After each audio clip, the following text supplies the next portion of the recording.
रसूल पाक अलैहिस्सलाम की बारगाह में हाजिर होकर एक शख्स ने कहा था, हुजूर दिल बड़ा डाढ़ा हो गया। और सहाबा महसूस करते थे, सहाबा इस बीमारी को समझते थे। या रसूलल्लाह दिल सख्त हो गया, क्या करूं? फरमाया कोई यतीम मिले तो उसके सर पे हाथ फेरा कर, अल्लाह तेरे दिल को नरमी अता फरमाए। यतीमों के सरों पे हाथ रखा कर, कल्ब नर्म होगा, दिल नर्म हो। देखिए अल्लाह ताला ने हुजूर को हौसले का पहाड़ बनाया है। नबी पाक अलैहिस्सलाम फरमाते हैं सबसे ज्यादा मुश्किलात मुझ पे आई, लेकिन जो रिक्कत थी ना हुजूर की तबीयत में, जो नरमी थी वो इतनी अनोखी थी। हजरत ज़ैद बिन हारिसा रदी अल्लाह ताला अन्हु शहीद हो गए जंग मौता में।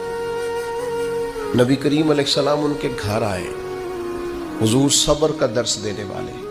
500 के करीब कमोबेश अहादीस व आसार आपको मिलेंगे सब्र के उन्वान पर, 100 के लगभग आयात मिलेंगे।